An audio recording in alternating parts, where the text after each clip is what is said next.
Nat, how are you? Just fine. Come on over here. I want you to meet my brother. Heath, this is Nat Springer. Pleasure to know you, Heath. Say, you look marvelous. And you look prosperous. Well, I got 100 suit of clothes, a 40-room mansion in San Francisco, but I am still the hungry kid that you knew in law school. Can't get over how well you look. Backwoods law must agree with you. Well, now, I wouldn't exactly call Stockton backwoods. Yes, I know. I hear you've been doing pretty well yourself, as a matter of fact. Cattle, horses, gold mines, and a couple of 1,000 acres of timber I would be happy to take off your hands if you will accept my client's generous offer. Now, Nat, that's what surprises me. What? Well, a famous lawyer like you involved in something so mundane as land purchase? Do I detect a note of envy in that statement? No, just surprise. Gentlemen, I'll tell you a little secret. Only a fool gets so famous that he turns down an honest dollar. Tomorrow at the hotel, I'll buy you some lunch. You two go ahead. I wouldn't want to get in the way of an old college reunion. Well, all right, but don't you get lost. I want you to witness some signatures later.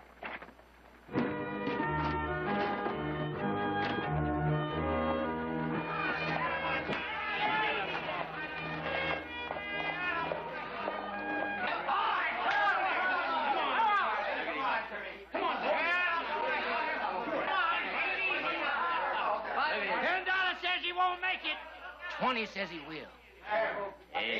Watch it now. Come on! Charlie, get down from there. 3 bottles, Charlie. I'll make it 3, yeah? Come on now, Charlie. I'm counting on you, boy.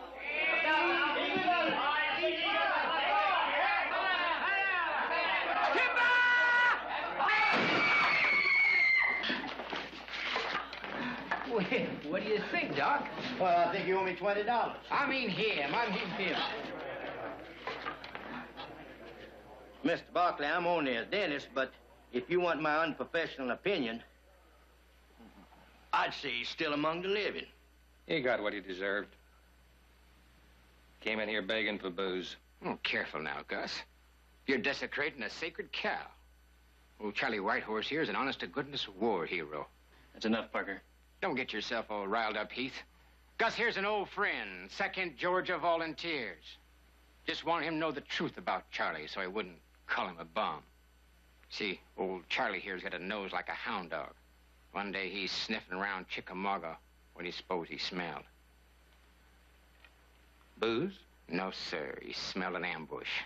Saved his whole regiment, including Mr. Heath Barkley here, who's been licking his boots ever since. You hurt this man again, I'll kill you.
Come on, you used to be the biggest eater in the regiment.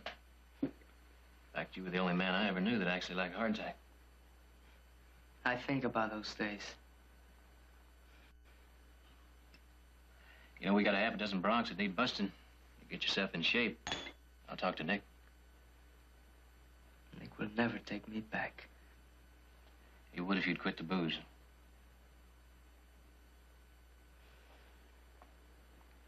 It's a lot easier than falling off balconies, isn't it? I don't know. Charlie, I'll help you. Take you to our line shack, dry you out. Whip you like a father if you even mention whiskey. I never knew my father. I asked about him once, and my mother said he died in a saloon. Runs in the blood? Is that what you're trying to say? Listen, I saw you refuse whiskey while the doctor was cutting steel out of your body in 4 different places. You never even tasted the stuff until this town tried to make you a hero. Charlie the Conquering Hero. I never wanted it. You mean you couldn't handle it? I just wanted to be left alone. You let all the backslappers and handshakers turn you into a drunk. Let them turn you into the town bum, and that suited you just fine, didn't it? Charlie, all you got to do is say yes. I'll make sure you got that job. You can start just as clean as the day you were born. Tomorrow morning, you'll be at the ranch. At 6 o'clock sharp.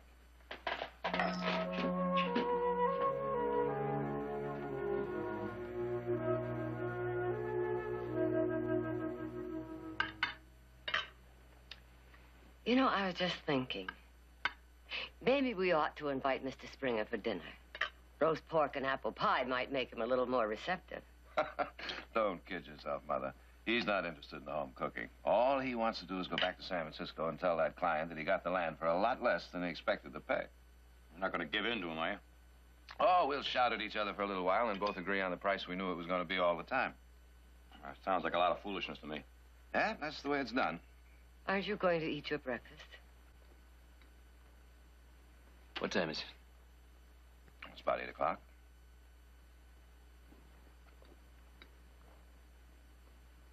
You don't really expect Charlie to show up, do you? He just might straighten out if people around here would give him a chance. How many chances does it take? Quiet,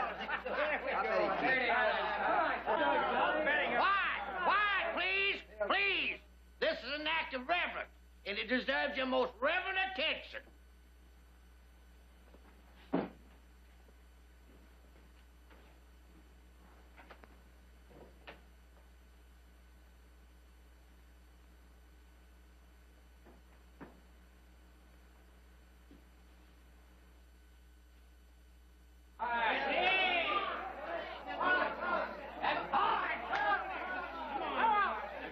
Charlie, don't!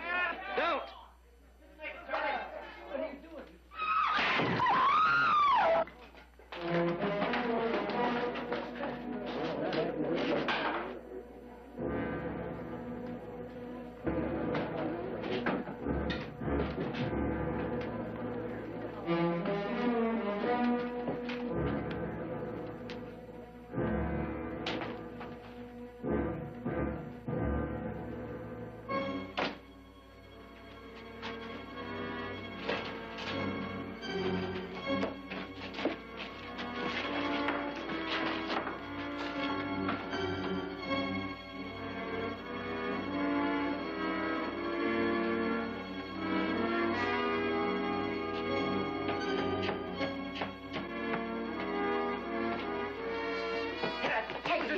Take it easy. It was an accident.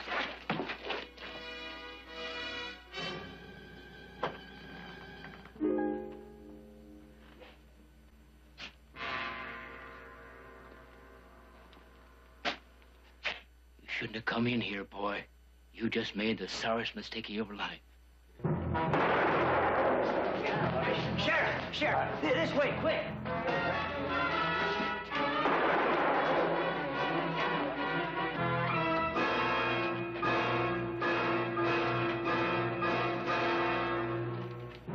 Murder. Plain murder. I'll handle this report back.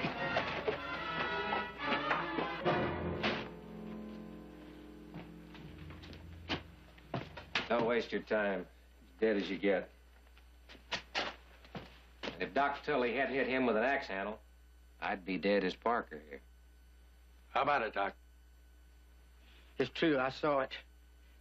He Barkley shot Parker down like a dog. Too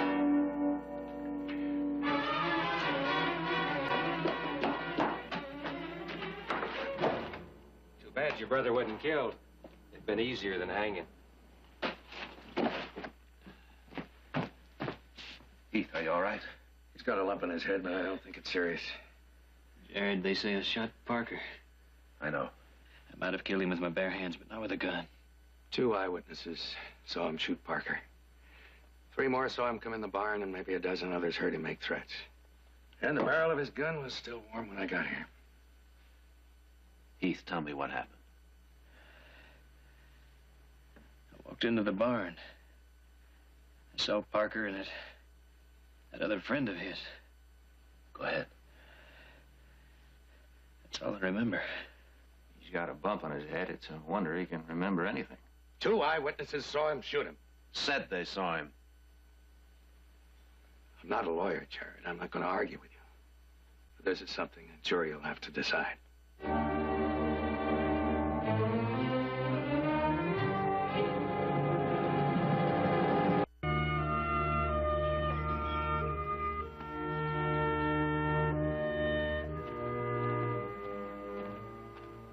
Saves 100 lives.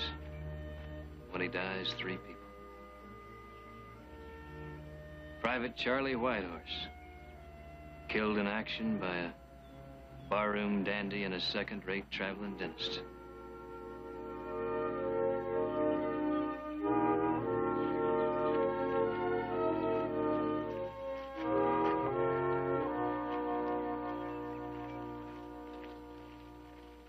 Hold at me. Yes, sir. Don't you worry at all. Now you take a big swig out of that. Big one. Ain't gonna hurt you. You feel better, don't you, huh? Afternoon, Jared. Afternoon, Doc. Don't let me interrupt. Just go right on with whatever you're doing.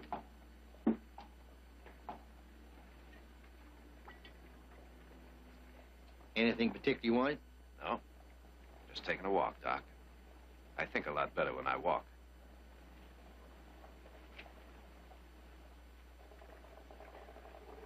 I hear they got a date set for the trial. A week from Wednesday. Judge Lansbury. What a mess. What a terrible mess. That little stunt that killed Charlie, Doc. People say that was your idea. God forgive me. I never thought he'd do it. Well, I wouldn't worry too much. Man's liable to think up all kinds of crazy things when he's had too much to drink. You'd like to make a fool out of me, wouldn't you? You'd like to get me up on that stand and say old Doc Tully was drunk, that this whole thing's a figment of his imagination. But it isn't. It happened. I saw him. He was insane. He shot Parker down like a dog. Where were you when the shots were fired? Well, I was over there by the door. Why'd you come in here? Why'd you go back in the barn with Doc Tully? I come to get some help. You must be some kind of a clairvoyant. What's that? You came for help before the shots were fired? Obviously, you knew something was going to happen. Well, I didn't figure they were sitting down to a game of cards. Did you see Parker go in the barn? No. Then how'd you know he was in there? He guessed. The same as your brother. Mr. Vanderveer, what a coincidence. I was just reading your statement over at the sheriff's office. Did you like it? Fascinating. I didn't believe a word of it. The sheriff does, and the jury will. What surprised me the most was that part about your being a land speculator. Well, that shouldn't surprise a smart fella like you. I don't remember ever seeing any deeds registered under the name of Vanderveer. Atlas. That's the name on the deed. We were partners. Until your brother shot him down like a dog. You and Doc Tully keep using that same phrase. Shot him down like a dog. It's an adequate description. Funny you both should come up with the same one. Not as funny as that story your brother came up with. I'll bet he'll swear he doesn't remember a thing. Right up to the day they hang him.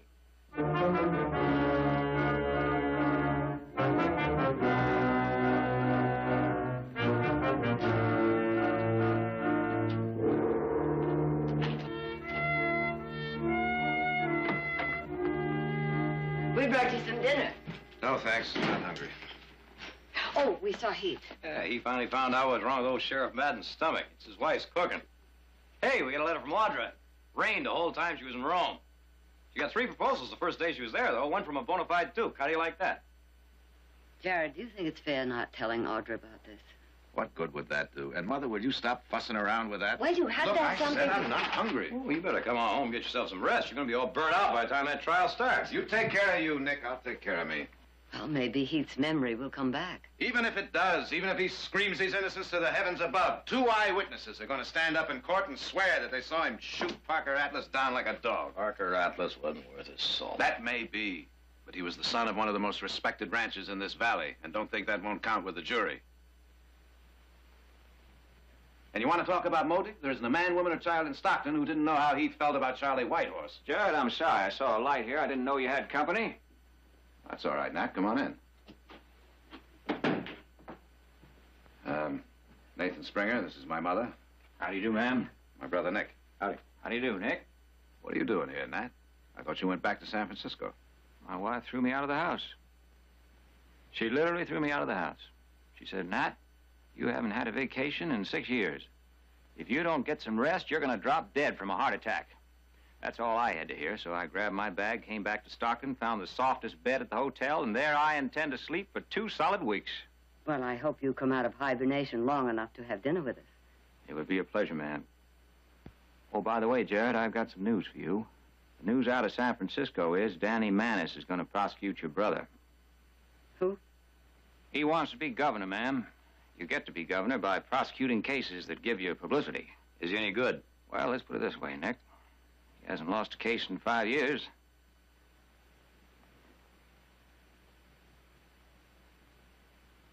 Oh, I wouldn't lose any sleep over it. He'll be up against the best. Well, I guess I'll run along.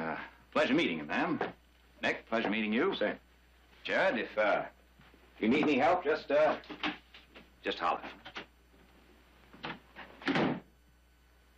Just a little vacation, huh? May we proceed with the selection of the jurors, Mr. Manis?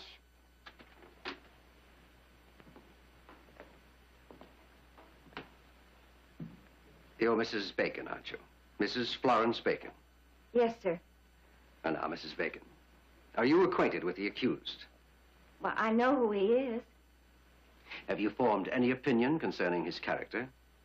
Well, he always seemed to be a real nice young man. Mrs. Bacon, are you aware that nice young men are capable of savage and lawless acts? They're capable, shall we say, of murdering other nice young men in fits of brutal rage. That's a totally inflammatory remark. That was not a remark, Mr. Barclay. It was a question. Your Honor, I must... If I follow Mr. Manis correctly, I think he wants to know if this lady is capable of rational judgment, which is well within the limits of proper inquiry. This juror is acceptable to the prosecution, Your Honor.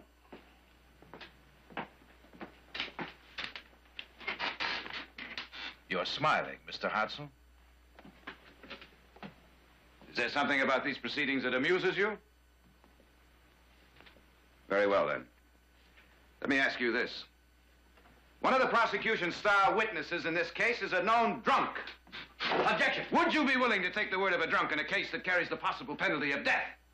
What kind of an omniscient being do you think you are? Apparently, he knows what I'm going to do before I do it. Now, wait a minute. Everyone in town knows you're going to use Doc Tully. Silence. Oh, no, wait a minute. Before he was bawling Jared out because he busted in, now he's doing the same thing. Order.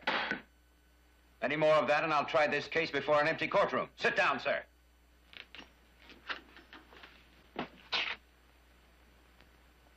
Gentlemen, I think we had better adjourn until tomorrow morning.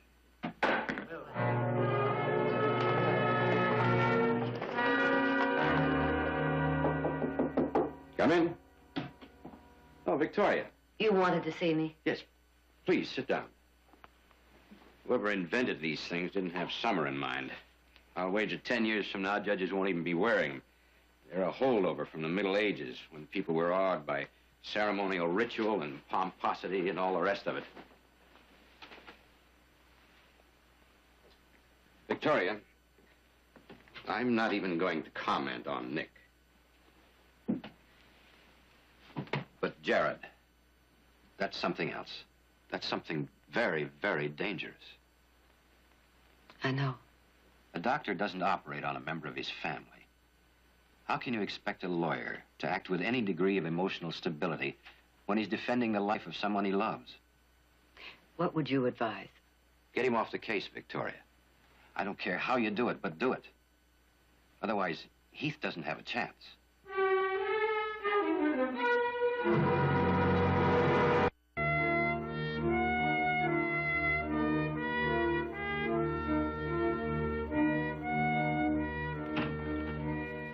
Jared?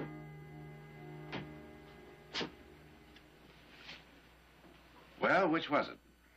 That famous story about how he took you to your first dance?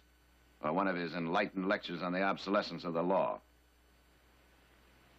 I saw you go into his chambers. Jared, Judge Lansbury sent for me. He's concerned about you. He feels that because of your personal involvement, you could use help. I'm surprised he didn't ask you to have me withdraw from the case. You know, if this weren't so tragic, it'd really be funny. Daniel Manus, that great champion of justice, who'd sell his rotten soul for one line of publicity, comes all the way here to prosecute Heath. The presiding judge tells me I need help, and by sheer coincidence, one of the best lawyers in the state just happens to be registered at the local hotel. Because his wife throws him out of her 40-room mansion and tells me to go take a little holiday. Manus and Springer, those two alley cats. They've been waiting for the last 5 years just for the chance to tear at each other's throats. But if Springer could help us, does it really matter? That's the funny part. It does. There's not a thing I can do about it.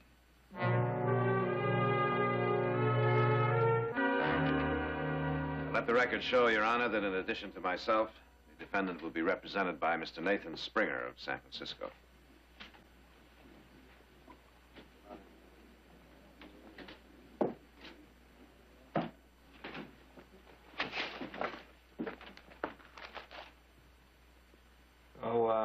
You got nothing to say, huh?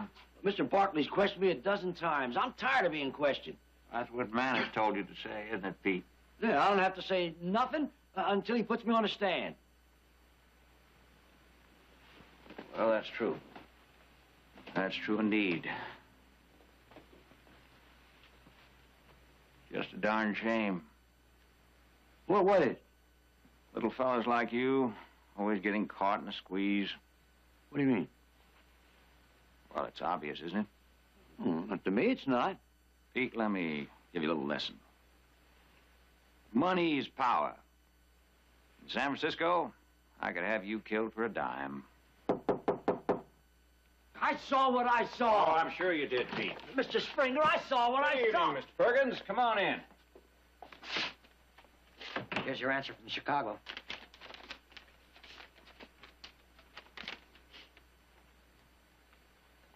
You married, Mr. Perkins?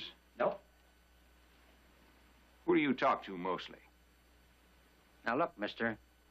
Anything that comes in over my wire is strictly confidential. An honorable man. Well, now, that's hard to come by these days. Thank you, sir. Heath was out of his mind, insane. He fired once, bam! He fired twice, bam! And then Parker failed. Then I went back here, and I got this axe handle, and I sneaked up on him. And I wham! Right over here. Yeah, Doc, yeah, fine. That's very dramatic. Don't play games with me, Doc. I've had you investigated by the best detectives in this country. Now that we, understand each other, I don't suppose that you'll deny that you are married to a woman whose maiden name is Vera Henderson, who lives at 24 Elm Street, Chicago, Illinois. Well, what's wrong with that? Well, nothing, Doc, nothing. Except that you are also married to a woman whose maiden name is Alice Duggan, who lives at 111 Randall Terrace, Kansas City, Missouri. You trying to blackmail me, that's what you're doing? Oh, Doc, temper. The first time Charlie Whitehorse fell from that balcony. Now tell us what happened immediately afterwards. Oh, everybody gathered round. And did the defendant threaten Parker Atlas? Well, I'm not sure. You're not sure? What do you mean by that? Well, it was noisy in there. I'm just not positive of everything that was said. Well, you were positive when you were questioned by Sheriff Madden. You were positive when you spoke to me less than 2 days ago. No further questions. The witness is excused. The prosecution calls as its next witness Dr. Arnold Tully.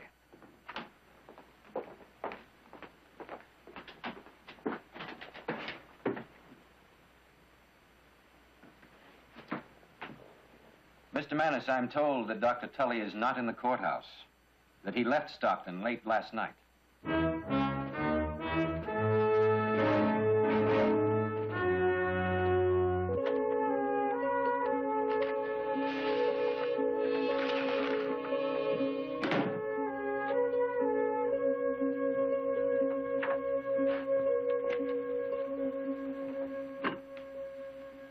Congratulations, Nat. Oh, thank you, Jared. Thank you. Pretty neat day's work. Tully, McGinn. The old 1-2. Wiped out before they ever hit the witness chair. Well, I always did believe in research.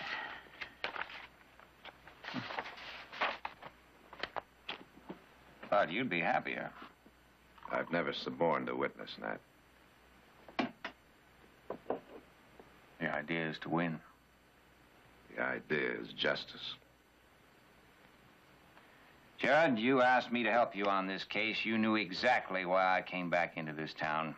I need you and you need me. Let's stop your wailing about legal ethics. Right now, I'm just trying to save that boy's life.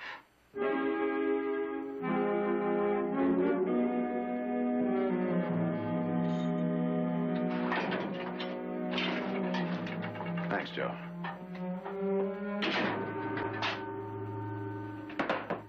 Why so glum? You should be dancing a jig. Don't you realize that half the prosecution's case went right down the drain today? I didn't like the way it happened. All that happened is that a couple of liars lost their nerve. Is that all there was to it? Heath, a trial is a very unpredictable thing.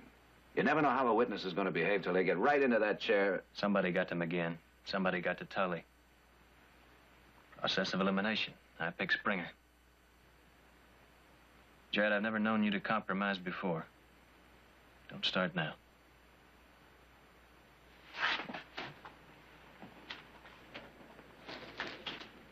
Listen, Heath, I'm no saint.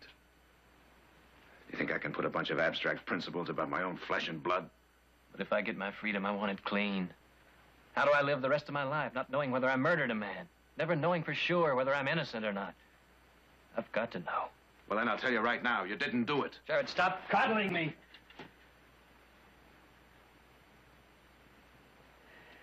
I'm not sure anymore. I think and I think.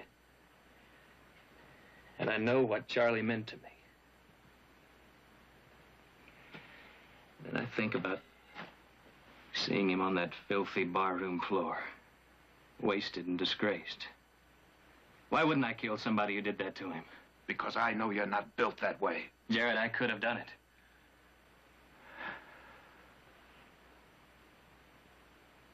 All right, Heath, let's go over it again. Every detail right from the very beginning. You were running down the alley. What happened then? I reached the barn door, and McGinn and Tully tried to stop me. I brushed them aside and rushed into the barn. I heard a noise, and that's when Vandiver and Parker got up from behind some boxes. Wait a minute. What noise? I don't know, just a noise. A noise from where? Think, Heath. From the loft. You heard a noise from the loft?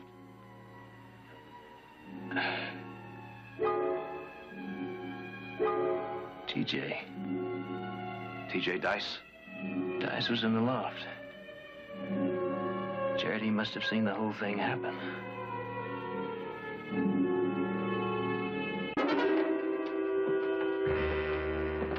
State your name, please. Gustavus S. Vandiver. Mr. Vandiver, what is it that you do? What is your occupation? I'm a land speculator. And I take it you own land here in Stockton? No, Mr. Atlas owned the land. We were partners. Well, how long did you know the deceased Parker Atlas? I met him during the war. Same time. Hey, look, I've turned this town inside out and upside down. He's gone, Jared. Nobody's seen him since the day of the shooting. I bumped into him and Keep looking, Nick. that's when we decided to become partners. All right. Now, Mr. Vandiver, please, tell us all exactly what happened After you and Parker Atlas entered that barn, We kept quiet, hoping he wouldn't find us. he, Well, he's Barkley.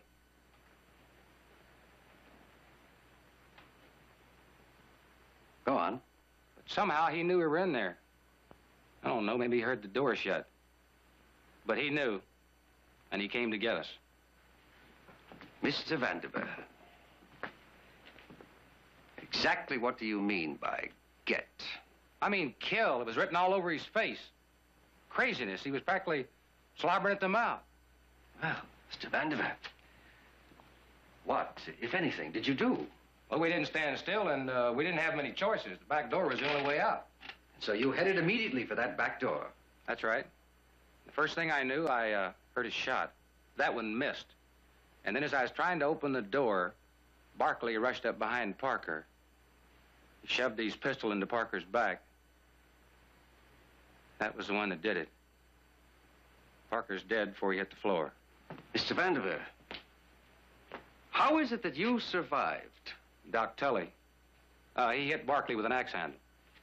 And so, Mr. Vanderbilt, you saw Heath Barkley thrust his gun into the back of Parker Atlas and shoot him down in a fit of wanton rage. Yes, sir. I did.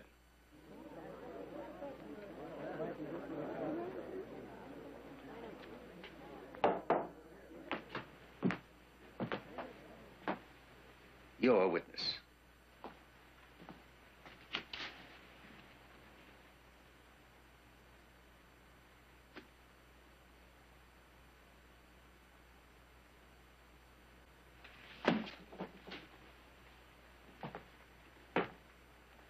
Vanderveer, you say that you were a, how did you say it, a land speculator? That's right. In Denver. Around Denver.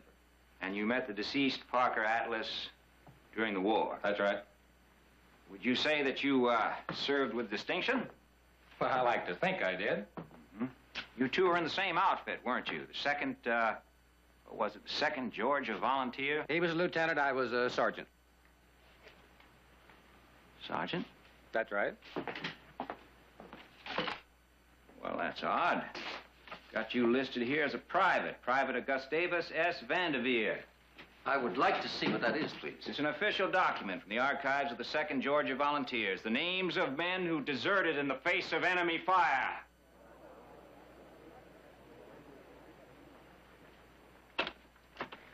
Gentlemen, I have a little present for you. Come on, get in there. Well, well. Hello, TJ. Where'd you find him, Nick? Hagersville, under a rock. You're going to get into a lot of trouble for this. Oh, really? Heath tells me he saw you in that barn, TJ. He's lying. I wasn't even in town. That's not the truth. I'm going to put you on the stand, TJ, and I can make you talk, believe me. It won't do you no good. Take him home with you, Nick. I'll get a subpoena from Judge Lansbury. Come on, TJ, come on with me. You can help me saw a little firewood. What? Firewood, you can help me saw. No, we see, can get a really few more like things to that. do for me. Yeah. Jared, are you out of your mind? You know what he could do to us? It's what Heath wants. Heath wants what? The truth, no matter what it is. As big a fool as you are.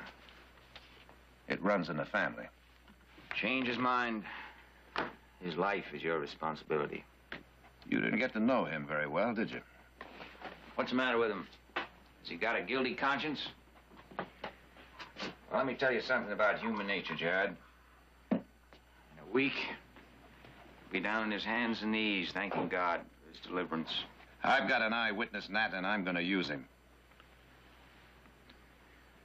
You're going to hang your brother. That's what you're going to do. Now, that wouldn't bother you very much, would it? The only thing that gives you any pain is the thought of losing to Manus. You're the loser, Jared. He's your brother.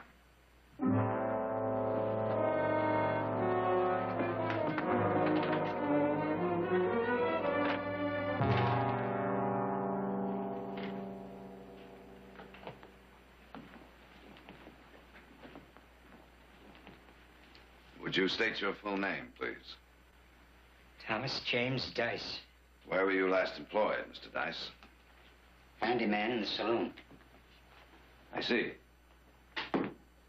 On the night that Parker Atlas was killed, were you in the storage barn behind that saloon? Yes, sir. What were you doing there? I was minding my own business. I didn't ask you that. I was up in the loft, stacking whiskey cases. I see. And while you were in that loft, did anyone else enter that barn? Atlas, Vandiver, and your brother Heath came in. Will you tell us what you saw, Mr. Dice, after those men came into the barn? Nothing. Did you have your eyes shut? No.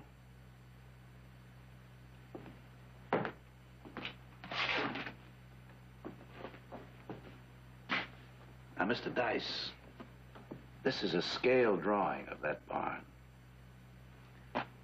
This is the figure of a man with his back against the farthest corner of the loft, a man of your approximate height. This arrow represents his line of sight. Now, you'll notice, with his back against the farthest corner of the loft, he has a perfectly clear view of the floor below. Now, I'll ask you again, Mr. Dice, what happened after those men came in? Please, leave me be. I don't want to get involved.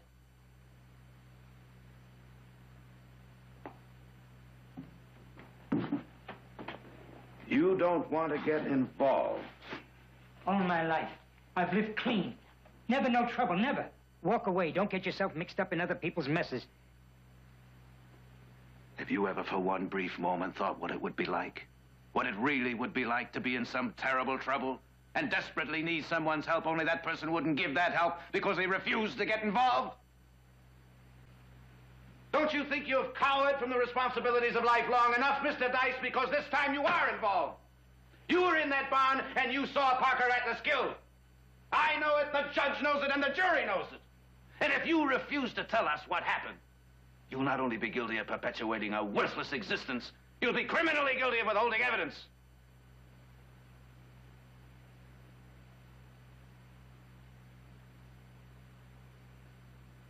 TJ. All I want you to do is simply tell the truth. Nothing will happen to you.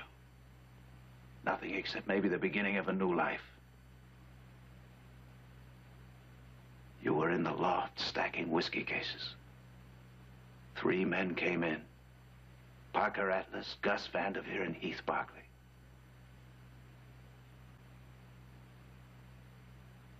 What happened? They started to argue, the 3 of them. Then Atlas moved toward your brother. They were going to fight it out because of what Atlas had done to Charlie Whitehorse. The other fellow, Vandiver, he moved up behind Atlas and pulled his pistol. But he kept it hid behind Atlas' back. Go on. About that time, Doc Tully came in and picked up an axe handle. Your brother Heath didn't see him because he was watching Vandiver. He must have known that Vandiver had his pistol out because he said, "Get away from there." That's when it happened. Doc Tully swung the axe handle and drove your brother forward into Atlas, and Atlas got pushed back, and well, that's what did it. Did what? Killed him. Killed him? Yes, sir. Are you stating under oath that it was Gus Vandiver's pistol that discharged and killed Parker Atlas? Just a minute. Mr. Barkley's gun was fired. It's here as evidence. Yes, but Mr. Vandiver fired it. He told Doc Tully that if they didn't blame it on Heath, they'd have more trouble than they could handle.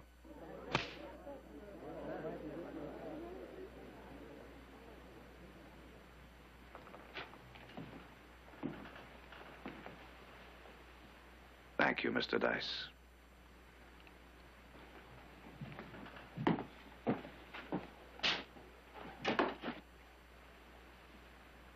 Mr. Manis, do you have any questions? No questions. Case dismissed.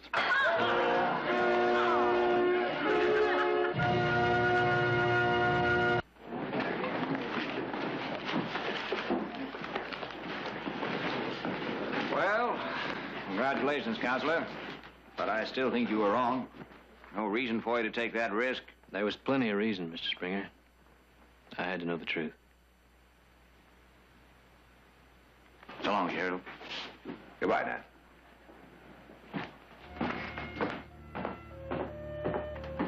Let's go home. All right. Oh, Heath, I'm mighty glad things turned out the way they did, but I have to admit I'm going to miss you around my jail. You know, this young man plays a pretty fair hand of poker. Well, which reminds me, Sheriff. Yeah.